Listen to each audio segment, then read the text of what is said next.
안녕하세요. 리서치센터 이종욱입니다. 요즘 기술주가 조정을 받고 있습니다. 한국의 기술주가 다시 상승하려면 결국 외국인 매수가 필요할 텐데요. 오히려 요즘에 외국인들은 매도를 하고 있는 것 같아요. 도대체 무슨 생각일까요? 팀장님, 외국인은 왜 테크를 팔고 있을까요? 네, 안녕하세요. 리서치센터 황민성입니다. 네, 글로벌 증시가 금리 인상, 인플레이션 때문에 조정을 좀 받고 있으니까 어쩔 수 없는 면도 있지만 네. 외국인들이 테크에 대한 관심은 아직도 큰 것 같아요. 지난주까지 저희가 테크 버추얼 컨퍼런스를 진행했잖아요. 네. 웹엑스로 했는데 100명 이상 참석을 했습니다. 굉장히 관심이 크다라고 볼 수가 있고요. 저희 입장에서도 이런 행사가 비용 절감에 크게 도움이 되고 있으니까 맞습니다. 아마 포스트 코로나는 이런 온라인 오프라인이 한데 어우러지는 하이브리드가 되지 않을까 생각이 됩니다. 네, 저희도 물론 발표를 했고요. 7개 장비 기업 초청했는데요. 하이닉스도 초청을 했고요. 네, 하이닉스도 관심이 높았지만 중소형주의 관심도 굉장히 컸었습니다. 그렇게 관심이 많은데 도대체 왜 테크를 팔까요? 저희는 외국인들의 질문을 보면 알 수 있지 않을까 이런 생각이 드는데요. 외국인들이 많이 했던 질문을 크게 4가지로 모아서 한번 요약해 보도록 하겠습니다. 제가 제일 먼저 생각나는 건 반도체 공급 부족인데요. 특히 파운드리 공급 부족. 요즘에 오스틴 공장에 난리가 났다는 이야기도 있고요. 도대체 어떻게 되고 있는 걸까요? 네. 오스틴 공장 사진 많이 보셨을 거예요. 네, 간파가 그러니까요. 몰아닥쳐서 불 꺼지고, 네, 2월 24일 날 재가동은 시작을 했습니다. 그런데 공장은 100% 가동을 한다 하더라도 그 안에 네. 문제가 많죠. 펌프 문제도 있고. 그래서 완전히 복구될 때까지는 한 5월 정도는 돼야 된다라고 생각이 되는데요. 거기 캐파가 월 10만 장이에요. 네. 웨이퍼 한 장에 한 2,000불, 3,000불 정도 잡아보면 한 2천억, 3천억 정도 손실, 거기다 기회비용 더하면 한 3, 4천억 정도의 손실이 삼성전자에게 일어날 것이다. 보통 뉴스에서 나오는 1조대 손실은 좀 과대 포장된 것 같고요. 네. 근데 정작 문제는 그게 아니고 캐파가 14나노, 28나노인데 14나노에서 RF 트랜시버나 아니면 SSD 컨트롤러 같은 걸 생산하고요. 28나노에서는 OLED DDI가 만들어지죠. 이게 공급되는 회사들이 뭐 퀄컴이라든지 뭐 여러 업체들이 있습니다. 이게 없으면 핸드폰을 못 만들어요. 이게 문제가 되고 있습니다. 그런 의미에서 외국인 투자가들이 얼마나 영향이 있는 것인가를 네. 많이 질문을 했는데 네. 똑같은 의미에서 보면 MLCC 값도 오른다, 뭐 재료값도 오른다, 여러 가지 기대가 많았잖아요. 네. 이거 진짜 그렇게 되고 있는 겁니까? 정말 그 스마트폰 생산 차질 있는 거 아니냐 이런 질문 굉장히 많습니다. 요즘에 그 모바일이 고객사 재고 확보로 생산 차질이 나타나는 수준이 아직까지는 아닌 것 같거든요. 그런데 이제 시작에 불과합니다. 지금 AP, 드라이버 IC, 그 다음에 이미지 센서 이런 거 구하는 게 굉장히 힘들어서 이제 3분기에 성수기에 돌입하게 되면 그때 생산 차질이 본격적으로 나타날 가능성이 정말 확실해 보여요. 그래서 MLCC도 지금 채널을 체크를 해보면 재고도 여기저기에서 바닥이 나고 있고 제품군별로 굉장히 수급이 타이트해서 언제 가격이 올라도 이상하지 않을 정도였거든요. 그런데도 불구하고 이 생산 차질 이슈가 MLCC 가격 상승에 영향을 미치는 게 아닌가 이런 걱정이 드는 게 좀 합리적인 생각인 것 같기는 합니다. 일단 저희가 삼성전기라든가 사막 컨덴서와 같은 MLCC 업체를 확인을 해보면 지금 현재 상황은 굉장히 좋고 그다음에 가격 상승을 아직 나타나고 있지는 않지만 가격 상승이 일어날 수 있는 그 배경들이 하나씩 세팅이 되는 느낌을 가질 수가 있습니다. 뭐 MLCC는 가격이 오르는 그 증거를 못 찾았다고 하더라도 또 D램 가격은 확실히 지금 오르고 있지 않습니까? 뭐 그런데도 불구하고 외국인 투자자들이 부정적인 이야기가 왜 도는 걸까요? 네, D램 업황 너무 좋지요. 네. 지금 보통 코로나 때문에 한국에 오면 2주 격리하지 않습니까? 네. 미국에서 그래도 격리를 무릅쓰고 찾아옵니다. 아주 피하고 있는 그런 상황인데요. 중국에서는 호가가 말도 안 되게 지금 높게 올라가고 있어요. 가격이 더 오를 거다 생각하기 때문에 나오는 행동들인데, 근데 문제가 좀 있어요. 네. D램과 낸드는 생산이 늘고 있습니다. 투자도 늘고 있죠. 예를 들어서 이런 거예요. 지난해 D램 수요가 한 1,500억 개 기가비트 정도인데 만약에 한 18% 정도 수요가 는다라고 보았을 때 그게 아니고 20% 는다, 한 2%포인트 정도 많아진다라고 하면 한 30억 개 정도 수요가 더 많아지는 거거든요. 네. 그런데 연말부터 이제 투자가 좀 늘기 시작하더니 삼성전자 하나만 놓고 본다 하더라도 연말 대비해서 지금 현재 생산량이 30억 개 이상 더 늘고 있어요. 이러니까 수요는 늘고 있지만 네. 생산도 늘고 있다. 네. 사실 그런 의미에서 저희가 올해 2017년, 18년도와는 좀 다른 빅사이클은 아닐 것입니다라고 계속 말씀을 드려왔던 건데요. 네. 그런 이유 때문에 이제 투자, 생산 이런 것들이 외국인들의 집중적인 관심을 받고 있다라고 볼 수가 있습니다. 근데 제 생각에는 좀 궁금한 게 있어요. 네. 생산 안 하면 비싸게 팔 수 있을 텐데. 그렇죠. 네, 왜 그럴까? 저희가 이제 연말 올해 이제 연간 전망을 할 때 올해는 역대급 투자가 될 것이다라고 말씀을 드렸는데 네. 장비 업계에서 들리는 소리는 어떤가요? 진짜 그렇게 역대급 투자가 이루어지고 있을까요?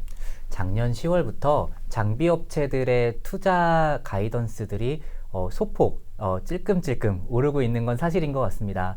현재 수요가 생각보다 좁기 때문에 대응하기 위한 투자 확대는 불가피하지 않나 이런 생각이 들고요. 이제 투자를 다 합쳐놓으면 사상 최대 투자액 정도로 크지만 이거를 이제 어플리케이션별로 따져보면 D램도 사상 최고는 아니고 낸드도 사상 최고는 아니고 파운드리 정도만 이제 투자액을 이제 의미 있게 늘리고 있다 이 정도이거든요. 게다가 삼성전자만 투자를 늘리고 있는 것도 아닙니다. 1월부터 TSMC 늘렸죠. UMC 늘렸죠. 글로벌 파운드리 늘렸죠. 전 세계적인 반도체 투자 확대 사이클에 돌입하지 않았나 이런 생각이 들고요. 예전에 그 장비 투자 사이클을 보면 대략 1년 반에서 2년 정도는 장비 투자가 계속 늘어나는 업사이클을 예상해 볼 수가 있습니다. 한 작년 말부터 시작했다고 봐야 되니까 올해는 계속 이제 장비 투자가 늘어나는 시기다 이렇게 보는 게 좀 적절할 것 같습니다. 게다가 이 랩리서치의 주가가 이제 글로벌 장비 업체의 트렌드를 가장 잘 나타내는 상황이라고 볼 수가 있는데 우리나라의 대표 장비 업체인 원익 IPS의 멀티플을 보면 따라가지 못하는 상황이거든요.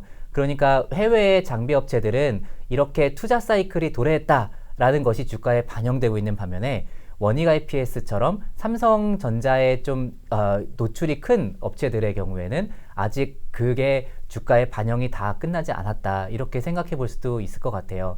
근데 이 투자 사이클이 완성이 되려면 결국은 수요를 맞출 수 있느냐 이게 가장 큰 핵심 질문이 될 것이고 그다음에 외국인 투자자들도 이제 수요를 맞출 수 있는가 또는 그 수요가 어디에서 나오는 것이냐 이런 것들이 굉장히 궁금했던 것 같아요, 팀장님. 그렇죠. 빅 if라 그러죠. 네, 정말 큰 퀘스천인데요.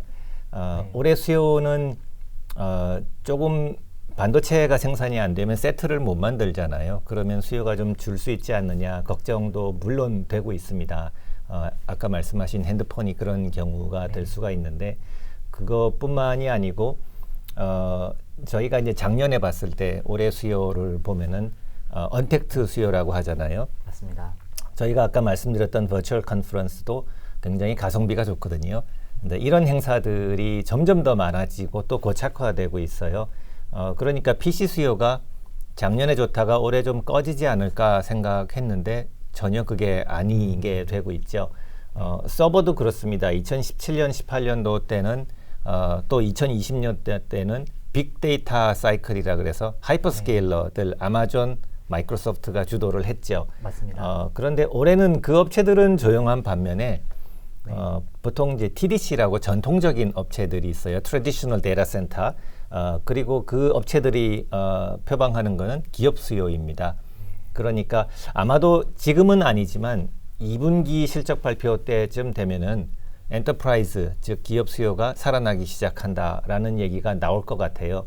그렇게 되면 공급 부족으로 인한 수요에 대한 한계는 있지만 수요는 점점 더 많아지는 쪽으로 하반기가 갈수록 살아날 수 있지 않을까 그런 기대를 가지고 있는 것이 사실입니다.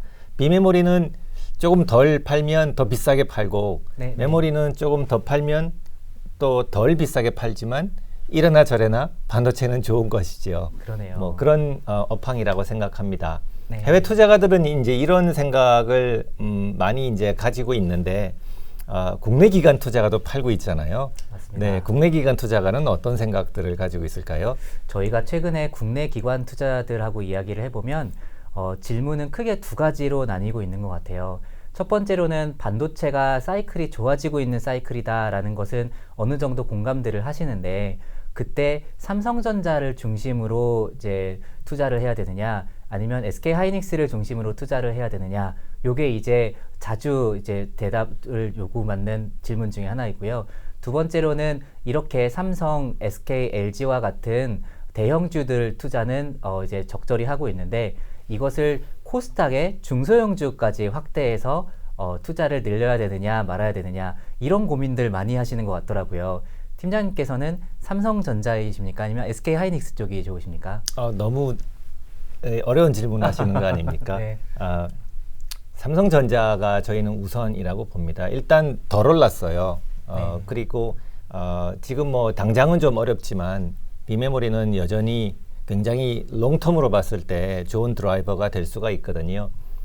그리고 워낙 또 지금 현금이 많기 때문에 M&A도 여전히 살아있는 소재이기도 하고요. 네. 우리 스몰캡 쪽은 어떻게 정리를 해드릴 수가 있을까요? 저희가 반도체 사이클을 여전히 굳게 믿고 있습니다. 그러다 보니까 이 사이클의 초창기에서는 반도체 투자의 증가가 시장에 가장 큰 임팩트를 주고 있고요. 그래서 저희가 이런저런 장비 업체들을 다 이제 찾아본 결과 원익 IPS가 삼성전자의 투자, 특히 D램과 파운드리 쪽에서의 투자 익스포저가 크다 이렇게 생각을 하고 있고요. 또한 미세 공정이 확실해질수록 없었던 수요들이 계속 생겨나고 있는 게 검사나 계측 쪽에 있는 수요거든요. 그것 때문에 파크 시스템즈 역시 선호하고 있습니다. 그렇군요. 네. 네. 보통 이렇게 조정을 거치면 이게 끝이 아닌가라는 네. 걱정을 많이 해볼 수가 있을 텐데요. 보통 저희가 이제 경험치로 놓고 보면 끝은 공급 과잉으로 오지 않습니까? 그리고 그거는 재고의 과잉 재고로 이제 이어질 수 있는데 지금 보면 재고는 정말 말라 있는 것 같아요. 그리고 아까 말씀드렸던 대로 수요는 조금 더 줄어든다라기보다는 조금 더 확대되는 쪽으로 가고 있기 때문에 저희는 많은 지금 뭐 우려도 있고 조정도 거치고 있지만 얼마 안 가서 이 조정이 끝나고 다시 back to the fundamental 그래서 반도체의 펀더멘털을 다시 투자가들을 사기 시작할 거다라고 판단을 하고 있습니다. 네, 그러면 첫 질문으로 돌아가서 외국인 투자자들의 매수세는 다시 시작되는 걸까요? 네, 저희는 그렇게 보고 있고요. 대신에 이제 잘 되는 업체들 그리고 지금은 잘 되는 업체 찾기보다는 조정 기간이니까 안 되는 업체 찾는데 투자가들이 관심이 가 있지만 네. 다시 잘 되는 업체를 사기 시작할 거라고 생각을 하고 있습니다. 네, 이렇게 주가가 조정기를 거칠수록 다른 투자자들이 어떤 생각을 하는지가 중요할 텐데요. 특히 외국인 투자자들의 생각을 읽는 것은 이렇게 조정기를 버티는데 중요한 아이디어가 될 것이라고 생각을 합니다. 저희는 조정을 거치면 back to the fundamental 이라고 생각을 하고요. 저희가 생각하는 펀더멘털은 긍정적입니다. 그리고 외국인들은 그래서 다시 사기 시작할 것이라고 생각하고 있습니다. 감사합니다.